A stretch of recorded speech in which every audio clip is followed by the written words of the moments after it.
فما كانت إلا ساعة وإذا بولدي الحسين قد أقبل وقال السلام عليك يا أمه، فقلت وعليك السلام يا ولدي ويا قرة عيني وثمرة فؤادي. فقال لي يا أمه إني أشم عندك رائحة طيبة كأنها رائحة جدي رسول الله صلى الله عليه وآله.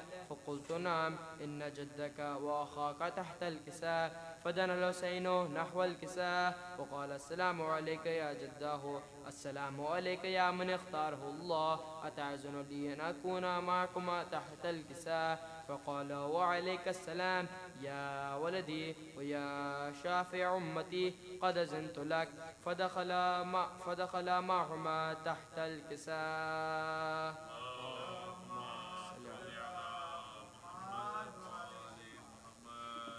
فأقبل عند ذلك أبو الحسن علي بن أبي طالب وقال السلام عليك يا بنت رسول الله. فقلت وعليك السلام يا أبا الحسن ويا أمير المؤمنين. فقال يا فاطمة إني أشم عندك رائحة طيبة كأنها رائحة أخي وابن أمي رسول الله. فقلت نعم ها هو مع ولديك تحت الكساء. فأقبل علي نحو الكساء وقال السلام عليك يا رسول الله، أتعزن لي أن أكون معكم تحت الكساء؟ قال له وعليك السلام يا أخي ويا وصيي وخليفتي وصاحب لوائي قد أذنت لك. فدخل علي تحت الكساء.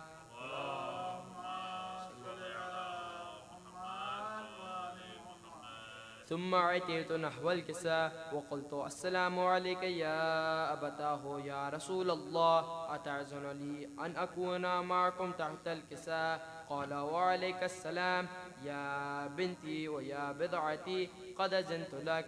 فدخلت تحت الكساء.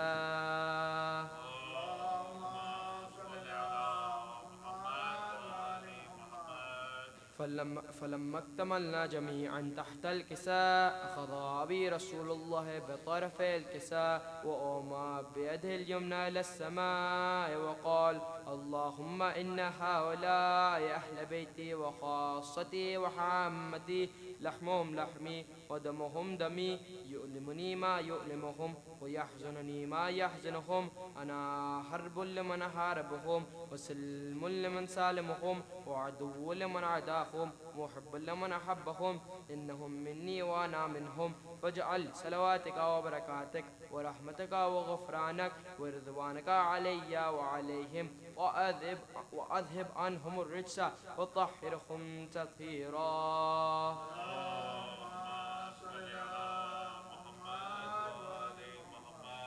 وقال الله عز وجل يا ملائكتي ويا سكان سماواتي إني ما خلقت سماء مبنية ولا أرضا مدهية ولا قمرا منيرا ولا شمسا مضيئة ولا فلكا يدور ولا بحرا يجري ولا فلكا يسري إلا في محبة هؤلاء الخمسة الذين هم تحت الكساء. فقال الأمين جبرائيل يا رب ومن تحت الكساء؟ فقال عز وجل لهم أهل بيت النبوة ومعدن الرسالة، هم فاطمة وأبوها وبعلها وبنوها.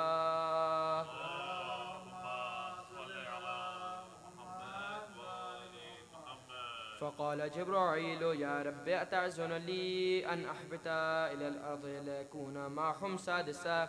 وقال الله نعم قد أذنت لك.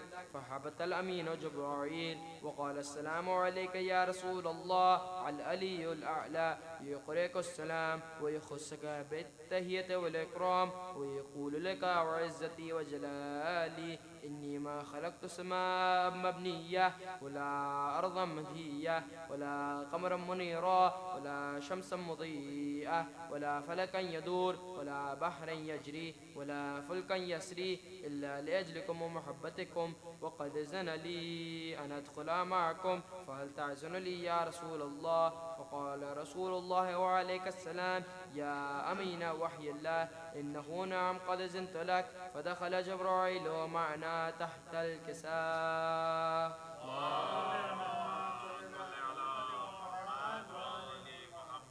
فقال إلي أبي إن الله قد أوحى إليكم يقول إنما يريد الله ليذهب عنكم الرجس أهل البيت ويطهركم تطهيرا.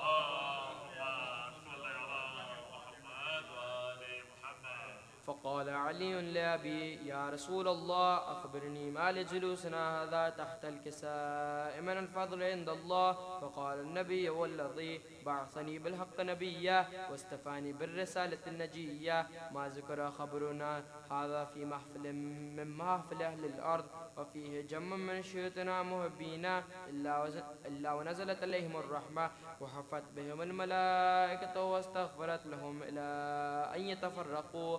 فقال علي إذا والله فزنا وفاز شيوتنا ورب الكعبة.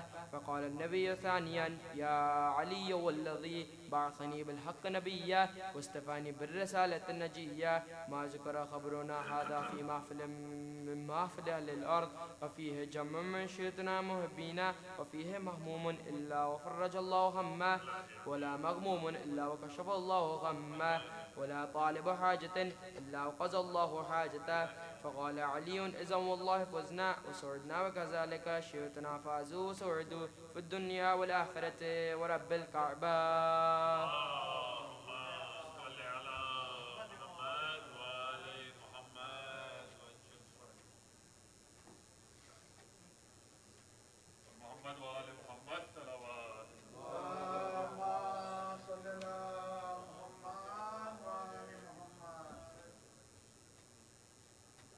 محمد وآل محمد صلوات.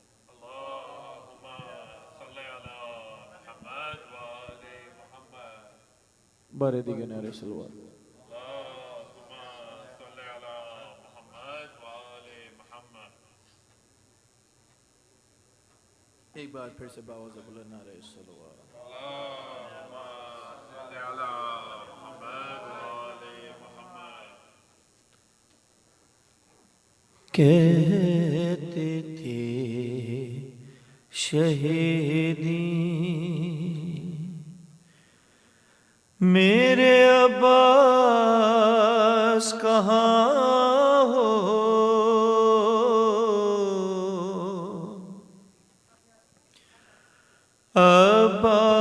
عباس کہاں ہو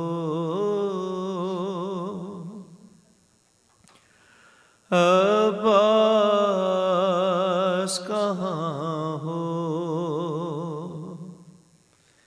کہتے تھے شہیدی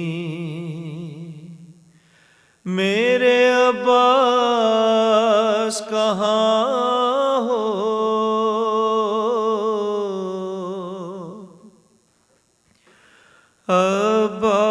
عباس کہاں ہو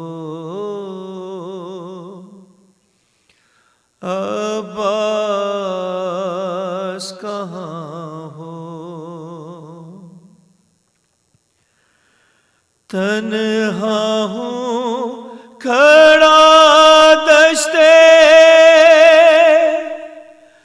بلا میں برادر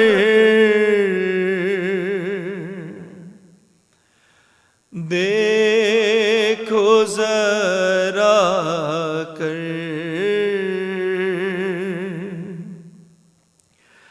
دیکھو ذرا کر پالا تھا جنہیں نازوں سے سوتے ہیں کہاں وہ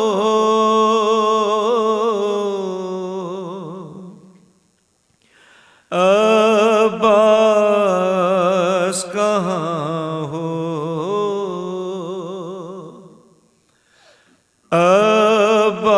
عباس کہاں ہو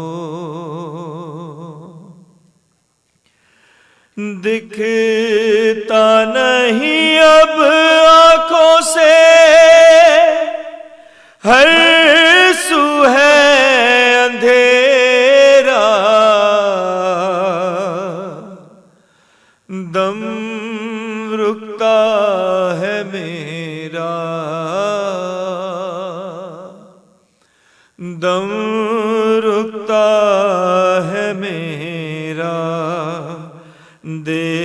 دیتا ہے صدائیں علی اکبر میرا مجھ کو،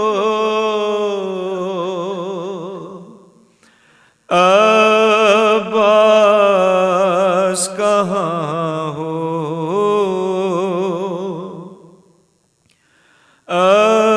عباس کہاں ہو، سینے میں جوالال کے برچھی کی انی ہے،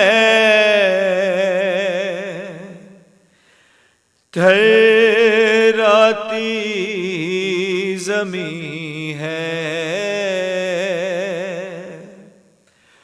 تھراتی زمین ہے، الجھا ہوا برچھی میں نا اکبر کا جگر ہو،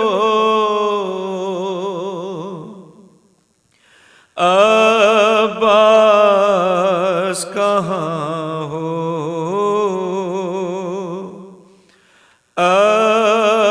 عباس کہاں ہو، سینے سے سینہ کھینچ کے اکبر کے سرہانے اس دشت بلا میں، اس دشت بلا میں تکتا ہوں بسد یا سے دم توڑتے اس کو،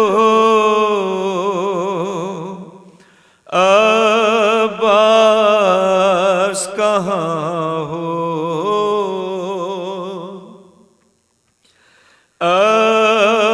عباس کہاں ہو، ہاتھوں پہ اگلتا ہے لہو اصغر بیشی، گردن پہ لگاتی، گردن پہ لگاتی، کیا کہہ کے تسلی دوں میں در پہ کھڑی ماں کو،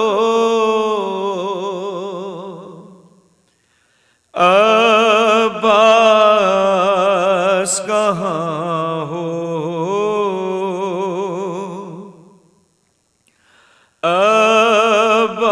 عباس کہاں ہو،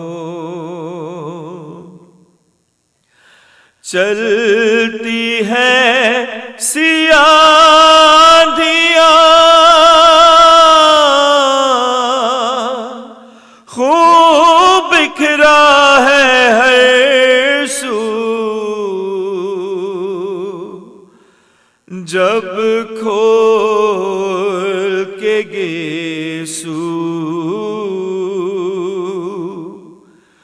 جب کھول کے گیسو، ایک لاش بریدہ پہ یہ ماں کہتی تھی رو رو،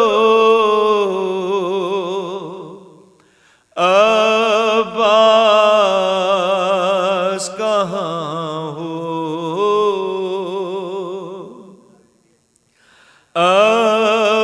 عباس کہاں ہو، کہتے تھے شہیدی میرے عباس کہاں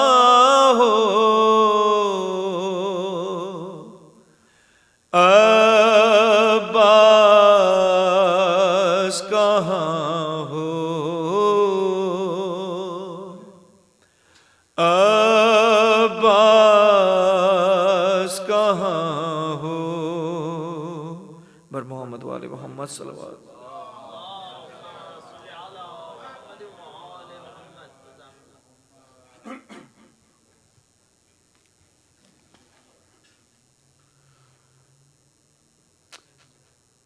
آپ سب سے گزارش ہے سورہ فاتحہ کی مرحومہ سیدہ خورشید رضوی بنت سید طفیل حسین جمعہ مومنات کی ارواح کے لیے.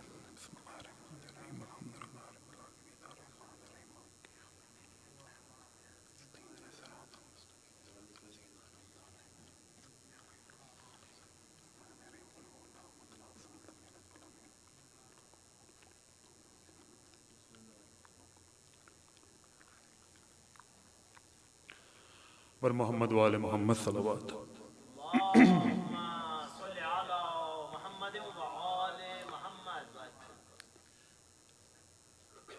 ضیاء خون شہیداں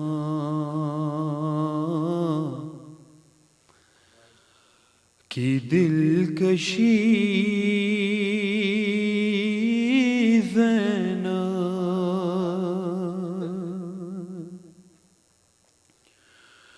ضیاء خون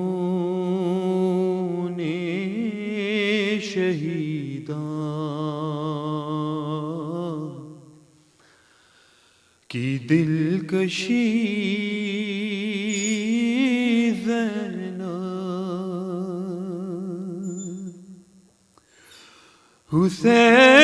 حسینیت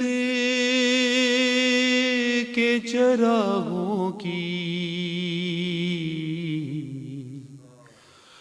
روشنی زینب ضیاء خون شہیداں کی دلکشی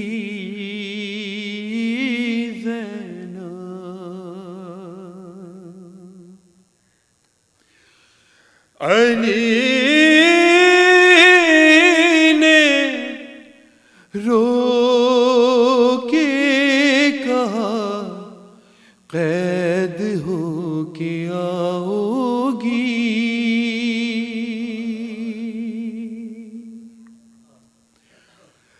علی نے رو کے کہا قید ہو کے آؤ گی.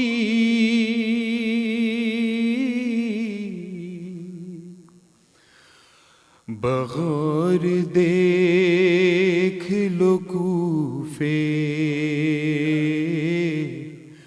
کی ہر گلی زینب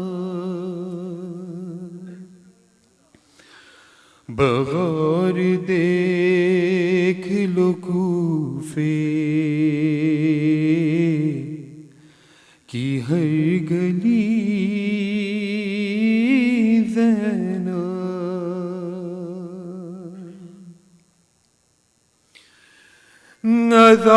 نظائے شاہ میں بس زندگی تمام ہوئی.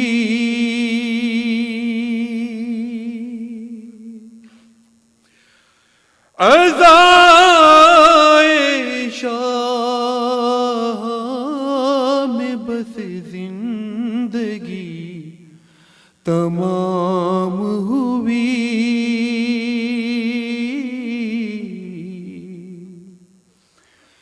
نہ اپنے آن محمد کو رو سکی زینب.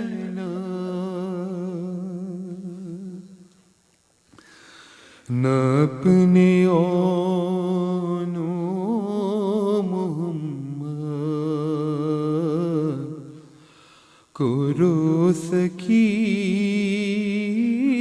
زینب.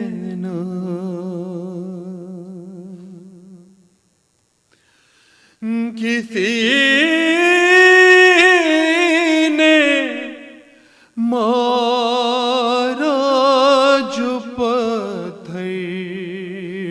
چپ رہی لیکن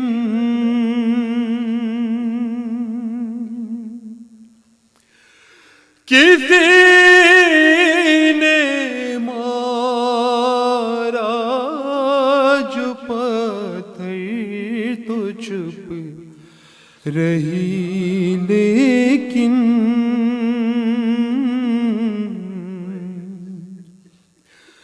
کہا جو باغی کسی نے تو رو پڑی زینب، کہا جو باغی کسی نے تو رو پڑی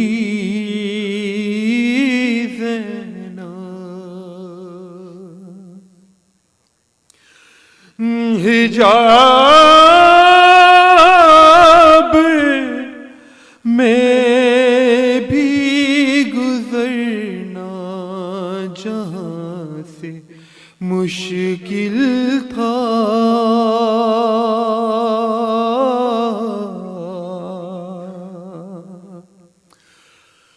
حجاب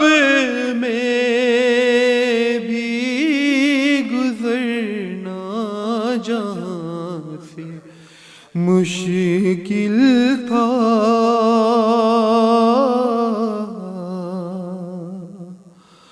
وہاں پہ کیسے کھلے سر کھڑی رہی زینب، وہاں پہ کیسے کھلے سر کھڑی رہی زینب، حسینیت کے چراغوں کی روشنی زینب، ضیاء خون شہیداں کی دلکشی زینب، صلوات بر محمد و آل محمد۔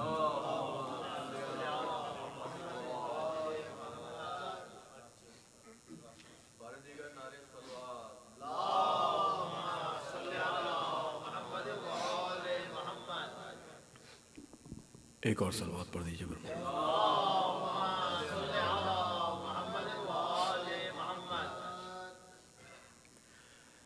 ایک بار اور مجھے گود میں لے لو بابا، ایک بار مجھے گود میں لے لو بابا،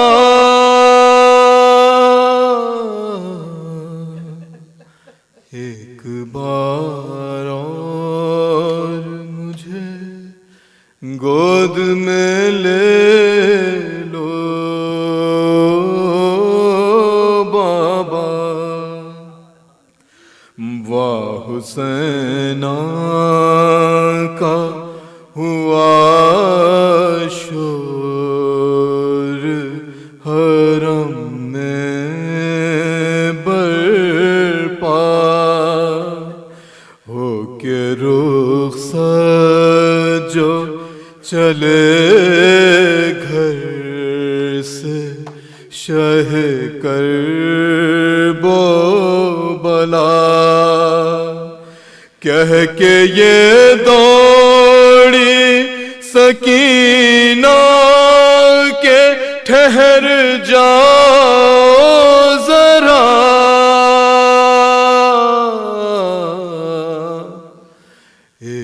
بار اور مجھے گود میں لے لو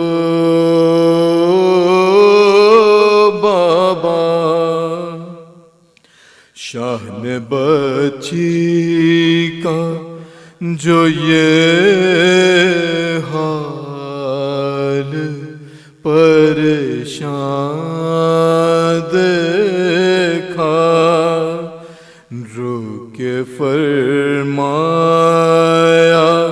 یہ کیا حال میری ماں ہے لقا، جوڑ کر ننھے سے ہاتھوں کو سکینہ نے کہا،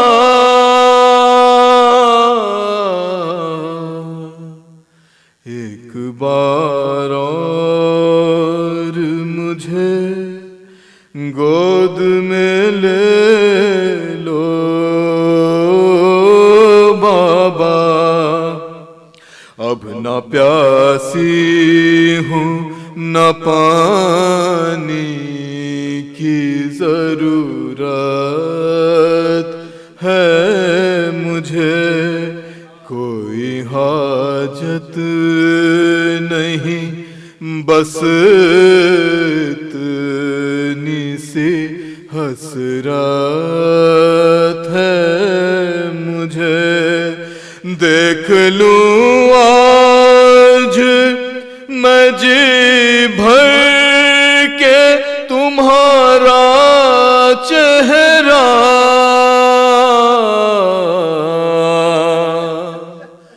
ایک بار اور مجھے گود میں لے لو بابا، سوچتی ہوں کہ تماچے کوئی مارے نہ مجھے، گوشوارے کوئی کانوں سے اتارے نہ میرے، وہم آتے ہیں میرے دل میں نہ جانے کیا کیا،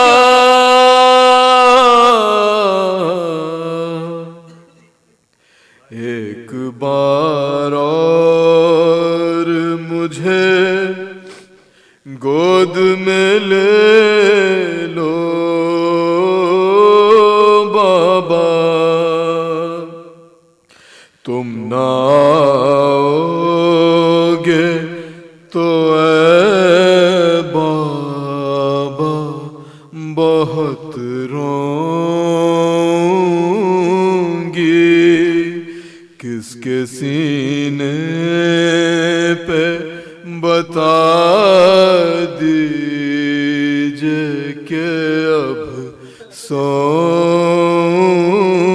گی، نہ تو بھیا علی اکبر ہے نہ عباس چچا،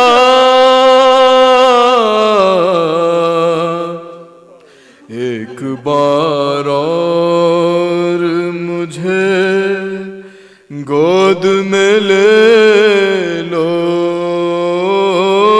بابا، ضبط کتاب نہ مولا کو رہی اے انور، ہاتھ پھیلا کے بڑھے بیٹی کی جانب سرور، جس گھڑی بے کسو معصوم نے رو رو کے کہا،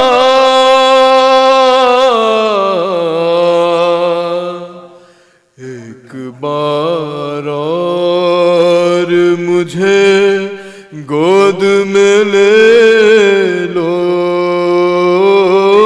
بابا ایک بار اور مجھے گود میں لے لو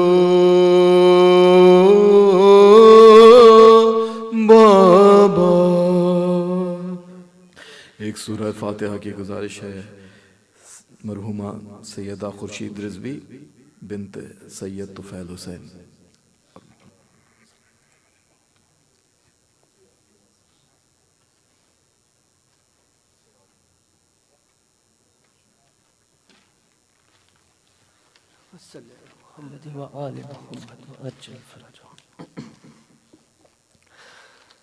وقت کی تنگی کے باعث مرثیے کے صرف 5 بند پیش خدمت ہیں. جناب قیصر بہروی صاحب کے امام حسین علیہ السلام کا مدینہ چھوڑتے وقت اپنی والدہ محترمہ کی قبر پہ جو مکالمہ شاعر نے نظم کیا سماعت فرمائیے. صلوات پڑھ دیجیے بآواز بلند.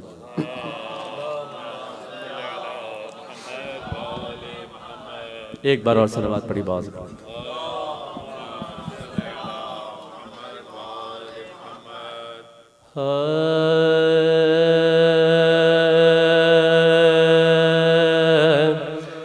جب کربلا کی سمت بڑھا حق کا رہنما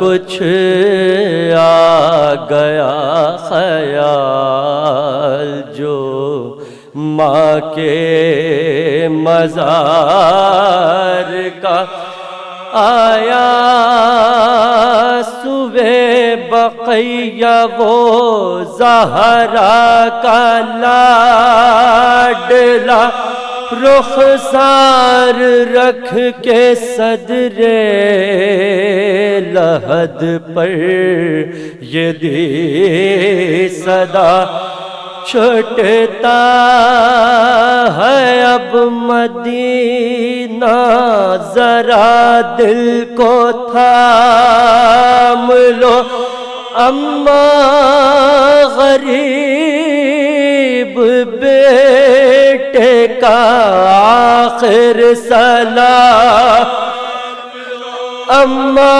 غریب بیٹے کا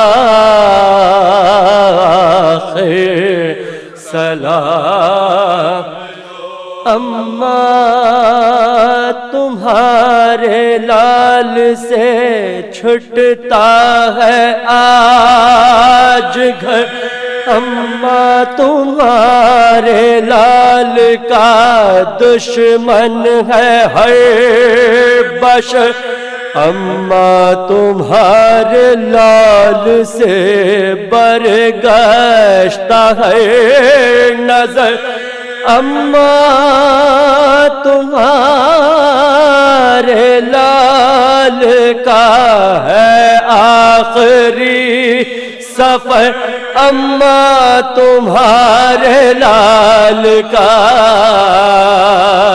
ہے آخری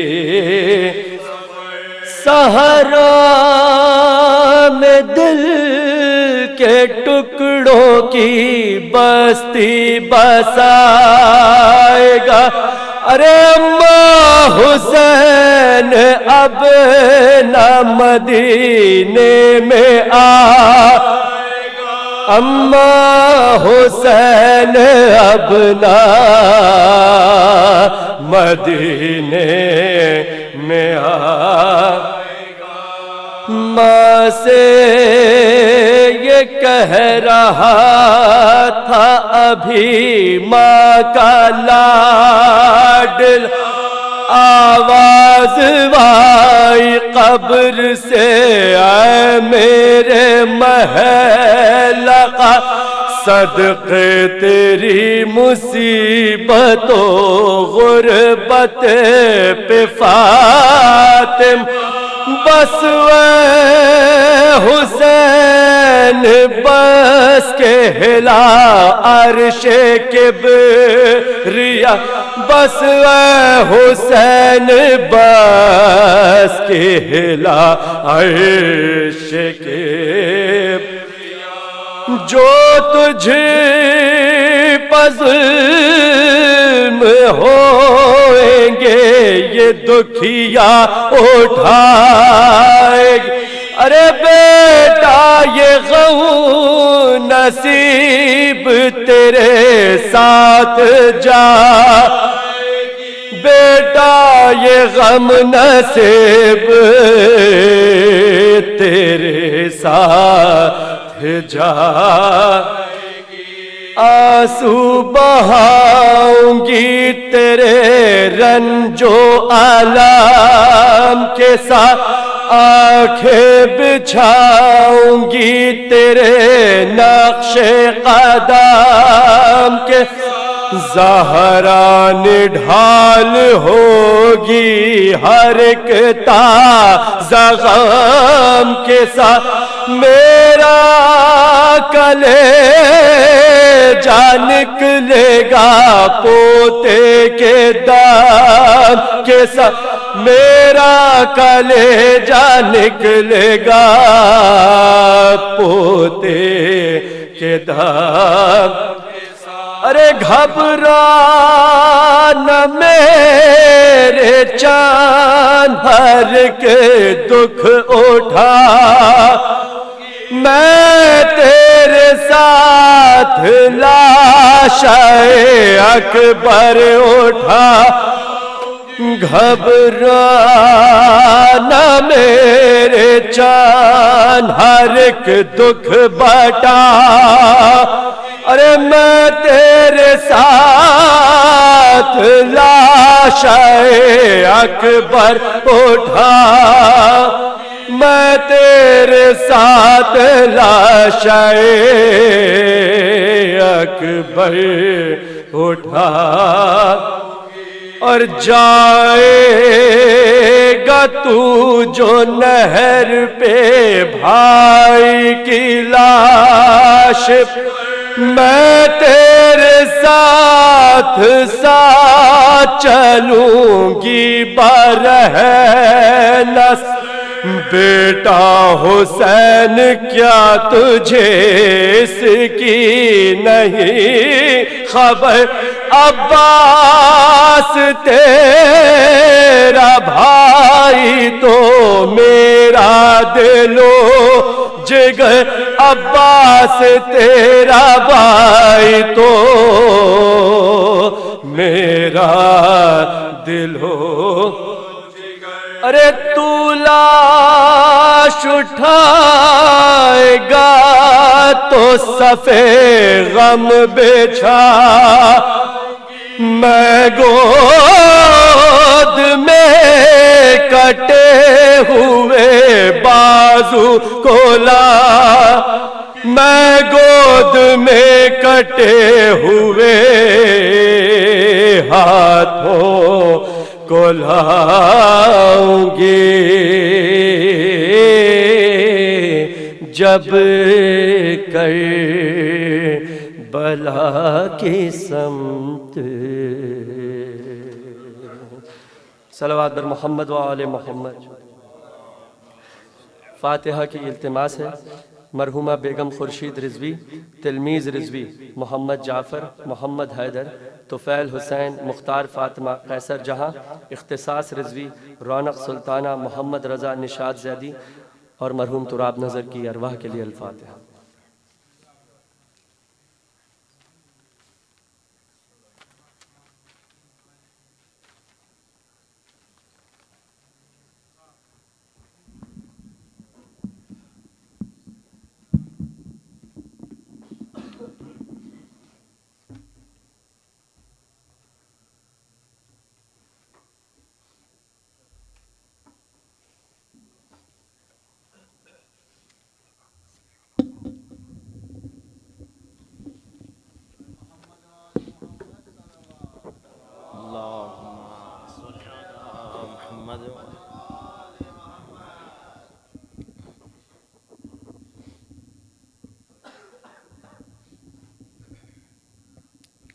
فاتحہ.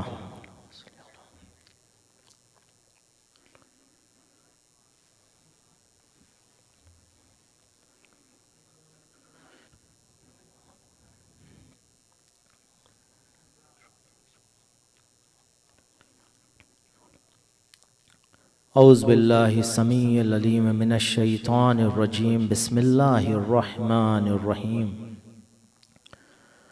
رب اشرح لی صدری ویسر لی امری واحلل عقدۃ من لسانی یفقہوا قولی وقولہ الحق. یا قاہر العدو یا والی ولی یا مظہر العجائب یا مرتضی علی یا کاشف الکربی عن وجہ الحسین اکشف کربی بحق عقیق الحسین یا ابو الفضل العباس صلوات.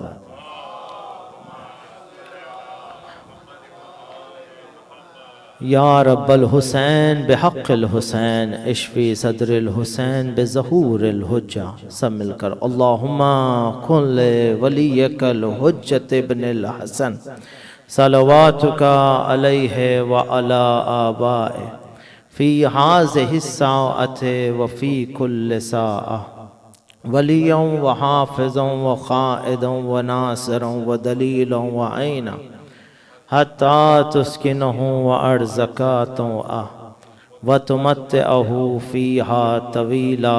صلوات. بسم اللہ الرحمن الرحیم. وبالوالدین احسانا. ایک اور مرتبہ درود پڑھ دیجیے آپ حضرات.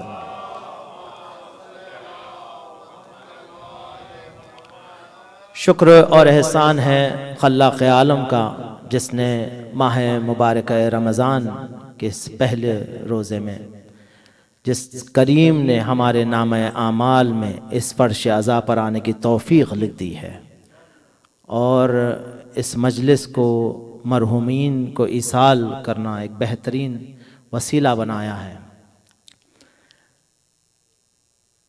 جیسا کہ آپ حضرات جانتے ہیں جس آیہ مبارکہ کو سرنامہ سخن قرار دیا ہے قرآن مجید کی مشہور و معروف آیت ہے جسے آپ نے بارہا ہزاروں مرتبہ آپ نے سنا ہوگا. لیکن قرآن میں ایک لفظ ہے لفظ احسان جو کم سے کم 12 مرتبہ دہرایا گیا اور 5 مرتبہ والدین کے لیے استعمال کیا گیا. یعنی کہ 12 اور 5 کا عدد آپ کو یاد کرنے میں کوئی دشواری نہیں ہوگی اس لیے کہ ہماری ساری زندگی اسی 5 اور 12 کے دائرے میں ہے. اللہم صلی علی محمد و آل محمد وعجل فرجہم. اور ترجمہ آپ حضرات کے اذہان عالیہ میں محفوظ ہے کہ پروردگار کہہ رہا ہے کہ اپنے والدین کے ساتھ نیکی کرو. لفظ حسن اگر باب افعال میں اگر لے کر جایا جائے تو حسن بنتا ہے احسان اور یہی احسان ہے کہ احسان کرنا. حسن یعنی کہ نیکی اور احسان نیکی کرنا. پروردگار عالم نے بار بار دہرایا ہے اس لیے کہ جب صادق آل محمد امام جعفر صادق علیہ السلام سے پوچھا گیا صلی علی محمد و آل کہ مولا یہاں قرآن میں پروردگار جس بات کی طرف بار بار اشارہ کر رہا ہے کہ احسان احسان احسان یہاں والدین کے ساتھ احسان سے مراد کیا ہے. بطور خاص توجہ کا طالب رہوں گا انشاءاللہ. آج کی اس مجلس کا خاص مفہوم ہے.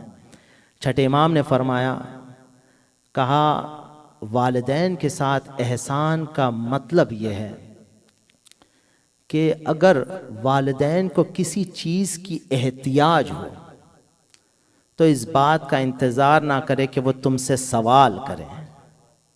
ان کے سوال کرنے سے پہلے ان کی حاجات کو پورا کر دینا یہ ہے احسان. اور یہ احسان صرف ان کی زندگی تک محدود نہیں ہے بلکہ ان کے گزر جانے کے بعد بھی. یعنی کہ یہ نیکی جو اولاد پر لازم اور ذمہ داری ہے اولاد کی کہ ماں باپ کے ساتھ نیکی کریں، یہ نیکی صرف ان کی زندگی تک محدود نہیں ہے بلکہ ان کے گزر جانے کے بعد بھی یہ نیکی انجام دینا ہے۔ کہا کیسے انجام دیں؟ چونکہ یقین کیجئے ایک اولاد پر ذمہ داری ہے کہ ان کے سوال کرنے سے پہلے اس حاجت کو پورا کریں، لیکن گزر جانے کے بعد کیسے کریں؟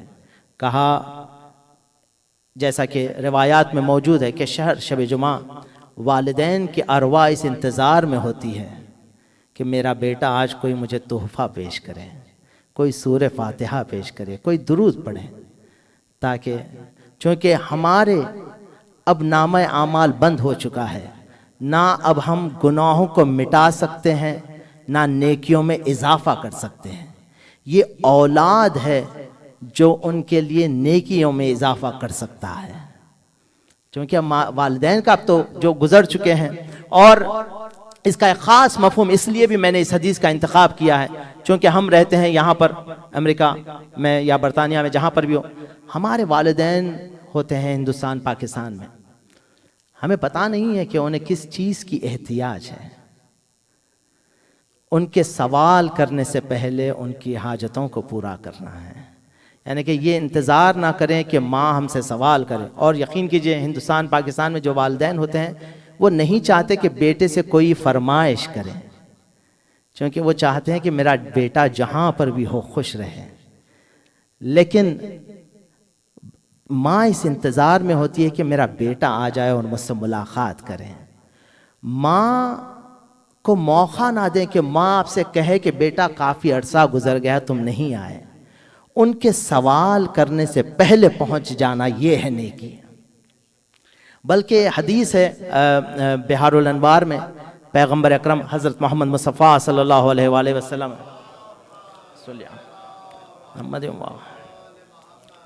کہا فرما حدیث ہے کہ سید الابرار یوم القیامہ رجلاً بر والدی بعد موتہما، یعنی کہ جو میدان محشر میں جو سب سے بہترین عمل، جو سب سے تمام اعمال اور نیکیوں کا جو سردار ہوگا، وہ عمل وہ ہے جو چمکتا ہوا نظر آئے گا میدان محشر میں، جو اولاد ان کے والدین کے گزر جانے کے بعد نیکی کرتی ہے والدین کے لیے، یعنی کہ والدین کے ساتھ مسلسل نیکی کرنا یہ ہے۔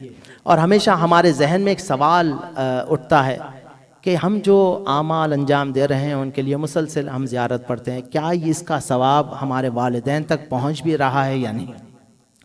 مشہور واقعہ ہے، ایک روضہ خان تھے جو مسائے پڑھا کرتے تھے، جب بھی وہ مسائے پڑھا کرتے تھے یا مدح سرائی کرتے تھے، مولا کی مدد کرا کرتے تھے، جب بھی وہ ذکر کرتے تھے یا کوئی زیارت پڑھا کرتے تھے تو وہ یہ نیت کرتے تھے کہ میں اس کا ثواب اپنی مرحومہ والدہ کو ایصال کرتا ہوں۔ کافی عرصے تک وہ یہ عمل انجام دیتے رہے، لیکن ایک وقت ایسا آیا کہ شک و شبہ میں وہ مبتلا ہو گئے کہ ذہن میں ایک شک آیا کہ میں یہ اعمال انجام دے رہا ہوں، اس کا ثواب میں اپنے والدہ کو ایصال کرتا ہوں، پتہ نہیں یہ پہنچتا بھی ہے یا نہیں۔ انہوں نے اس عمل کو انجام دینا ترک کر دیا۔ کافی دن ہوئے، ایک شب جمعہ انہوں نے اپنی والدہ کو خواب میں دیکھا۔ والدہ خواب میں آ کر کہہ رہی ہے، میرے لال، جو عمل تم انجام دیتے تھے اسے ترک کیوں کر دیا؟ کہا والدہ میں جب بھی زیارت پڑھتا ہوں یا امام حسین کی مجلس پڑھتا ہوں میں ہمیشہ آپ کو ایصال کرتا تھا، لیکن مجھے یہ یقین نہیں آتا تھا کہ اس کا ثواب آپ تک پہنچ بھی رہا ہے یا نہیں۔ کہا میرے لال، جب بھی تم حسین کا کوئی تذکرہ کرتے ہو تو فرشتہ ایک نور کا طبق لیے میرے قریب آتا ہے اور کہتا ہے یہ دنیا میں تیرے فرزند نے جو آج حسین کا ذکر کیا ہے یہ اس کا ثواب اس نے تجھے ایصال کیا ہے اور یہ اس کے عوض تجھے یہ نور کا طبق پیش کیا جا رہا ہے۔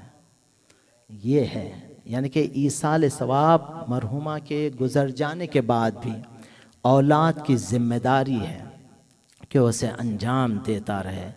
عجب متعدد روایات اور احادیث اس حوالے سے موجود ہے کہ معصوم امام جعفر صادق علیہ السلام فرماتے ہیں ما صلی علی محمد و آل محمد وعجل فرجہم، یعنی کہ راوی نے سوال کیا اے فرزند رسول سب سے بہترین عمل کون سا ہے؟ امام نے فرمایا سب سے بہترین عمل اول وقت نماز پڑھنا ہے۔ کہا مولا کوئی اور؟ کہا والدین کے ساتھ نیکی۔ پھر فرمایا کہا مولا کوئی اور؟ کہا جہاد فی سبیل اللہ۔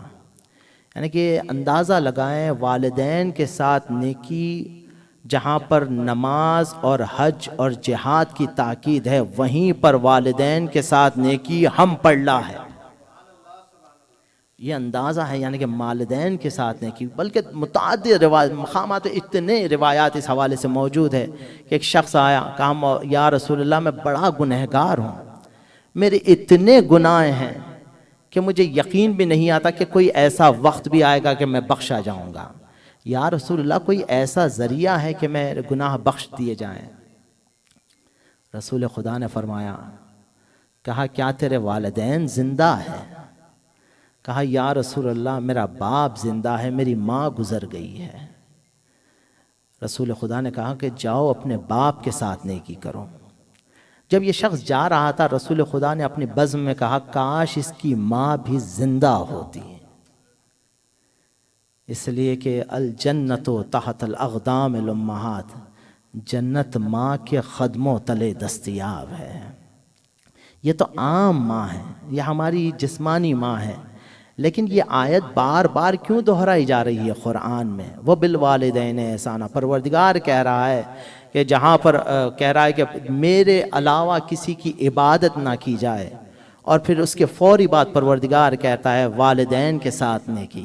یہ بار بار کیوں تاکید کی جا رہی ہے؟ جہاں پروردگار اپنی عبادت کا تذکرہ کر رہا ہے، اپنے وحدانیت کا تذکرہ کر رہا ہے، ساتھ میں والدین کے ساتھ نیکی۔ تو معصوم فرماتے ہیں کہ یہاں والدین سے مراد جسمانی والدین بھی ہے اور روحانی والدین بھی ہے، اس لیے کہ پیغمبر اکرم نے فرمایا انا و علی ابواہ حاذ الامت، میں اور علی اس امت کے باپ ہیں۔ درود پڑھ دیجیے آپ حضرات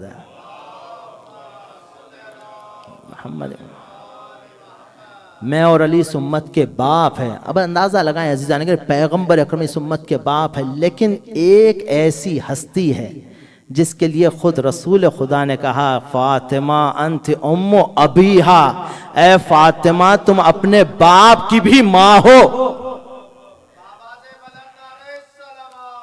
اللہم صلی علی محمد و آل محمد وعجل۔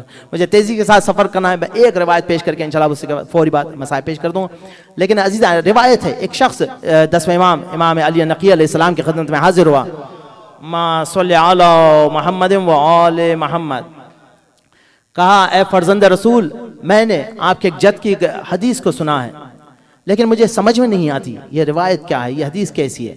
کہا کیا ہے؟ کہا تم دنوں سے دشمنی نہ کرو، اگر تم دنوں سے دشمنی کرو گے وہ تمہارے دشمن ہو جائیں گے۔ کہا مولا اس کا مفہوم کیا ہے؟ سمجھ میں نہیں آتا۔ امام نے فرمایا تم نے کیا سمجھا اس سے؟ کہا مجھے سمجھ میں نہیں آتا۔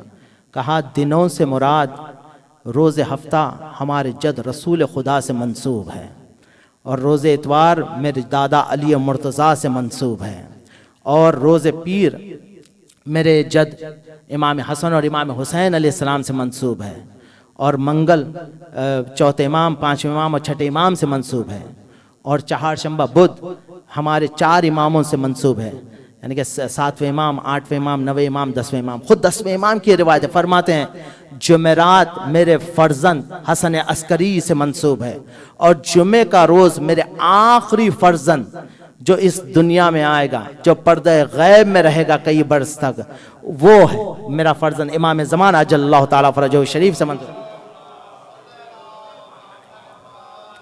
یعنی کہ اس روایت پہ اگر آپ غور کریں تمام 13 معصوموں کا تذکرہ ہے، لیکن ایک بی بی ہے جس کا تذکرہ نہیں ہے۔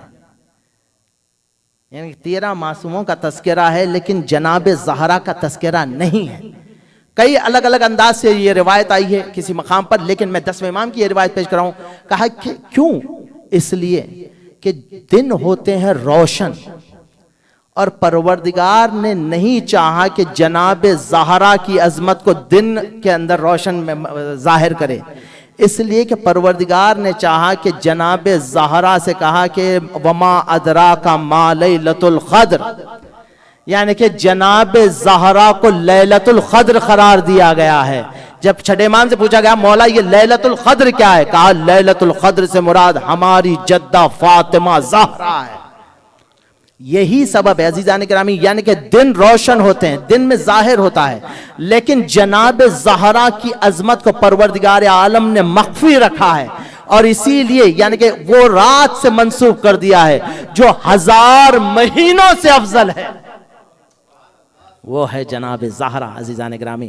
بلکہ اس کے اوپر بڑی تفصیل سے گفتگو کرتا، لیکن مجھے احساس ہے مجھے بات پڑھنے والے یہاں پر ذاکر موجود ہے بلال رضوی صاحب، انشاءاللہ بس عزیزان گرامی جناب زہرا سلام اللہ علیہ پہ بات آ گئی ہے، سنیں گے۔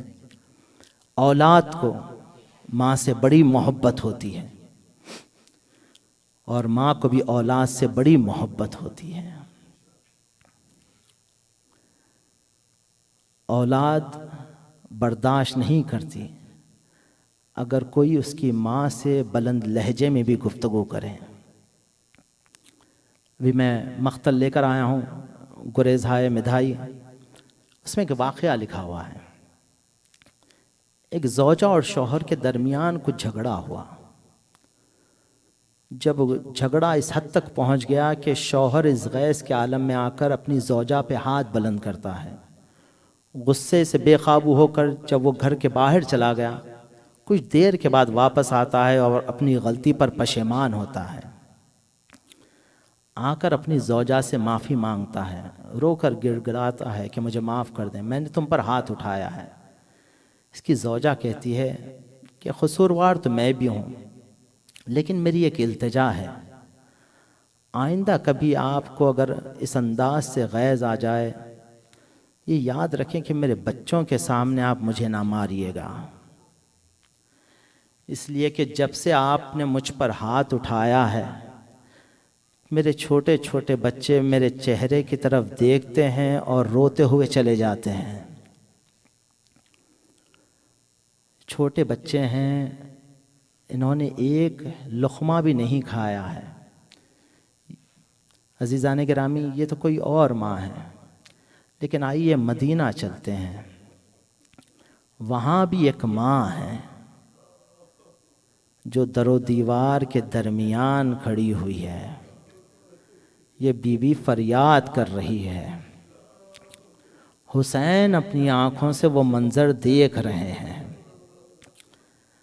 عزیزان گرامی یہ سنتے ہیں کہ زیارت ناہیہ کا فقرہ ہے کہ امام زمانہ صبح و شام خون کے آنسو بہاتے ہیں۔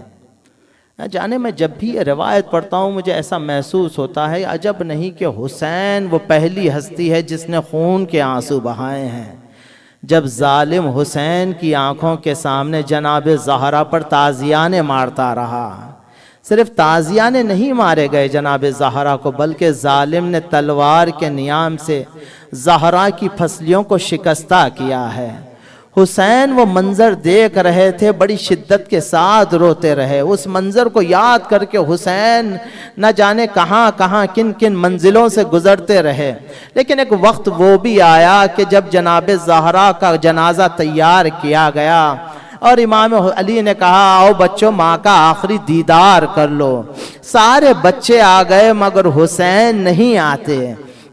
ہاں بابا جب تک ماں نہ بلائے گی میں نہیں آؤں گا۔ ایک مرتبہ یہ سننا تھا زہرا کے بندے کفن ٹوٹے، 2 ہاتھ برآمد ہوئے، کہا میرے لال آ مجھ سے لپٹ جا، اے میرے کربلا کے غریب حسین، اے میرے پیاسے حسین۔ عزیزان گرامی یہ مدینہ ہے، یہاں جناب زہرا کا یہ آخری لمحہ ہے جہاں حسین اپنی ماں کے جنازے سے لپٹ کر روتے رہے۔ مگر ابھی ذاکر نے ایک مرثیہ پڑھا ہے، یہی مرثیے سے ایک جملہ سنیے، جب